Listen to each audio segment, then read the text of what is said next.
field we got to 10. Something like, I don't know, 8 or 9 or 10 acres, something like that. Weather's not sounding the best, but it's getting awfully late. We're like just about the end of June now. So we're gonna ted it. I cut it. So last night it rained a ½ inch. This morning was a really nice morning.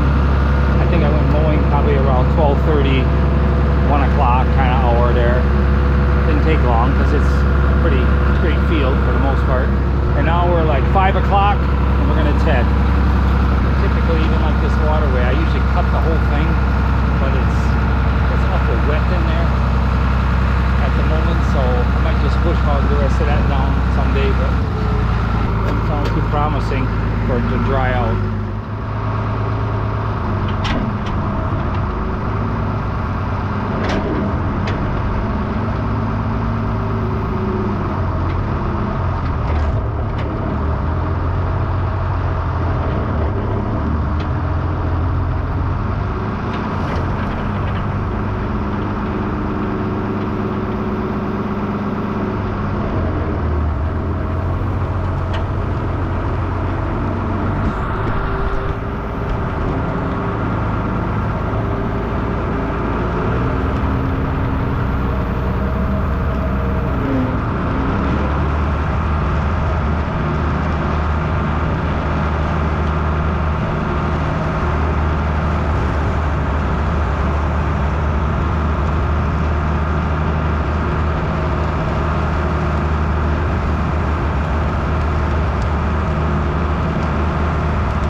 Typically, I'd rather ted sooner than later. This is just mostly grasses, but there's some vines in there. And the drier it gets, the more you lose. So give it a few hours after cutting, the ground dries off a little bit, the surface dries off some of the hay, and then you're fluffing it. So I thought I've always had pretty good luck doing it that way.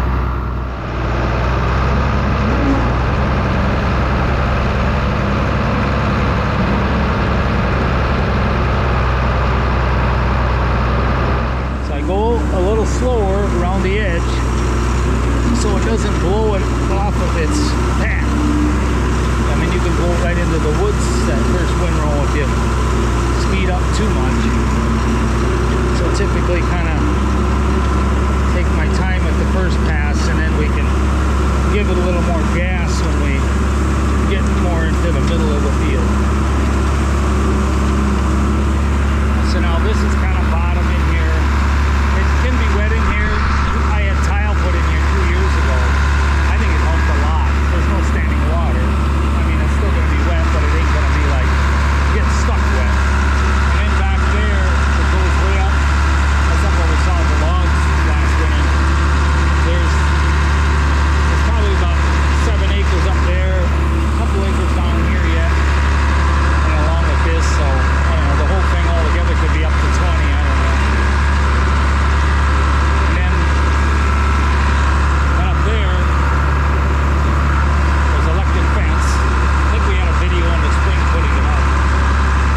All this hay is made, we take that electric fence out so then the cows can clean up along the woods and stuff that we miss, and whatever comes back from here on out. So to July, August, September, and then late October into November, the heifer's dry cows will end up taking over whatever the dairy cows don't clean up.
So this hay, I mean, it's really heavy. I put the shoes up on the disc bind so I could leave more stubble, get it off the ground. I can just feel the moisture down in. I mean, it's a lot of it's rainwater just from last night, but it's gonna make good heifer hay, good horse hay, all that stuff. Or the dry cows, I mean, but it's not baby calf hay, which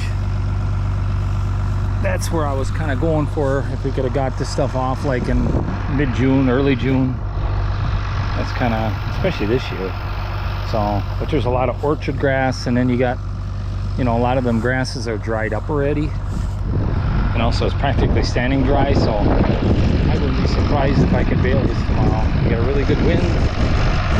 The sun came back out. It was cloudy for part of the day, but the air feels dry, and tomorrow's supposed to be real sunny and dry too.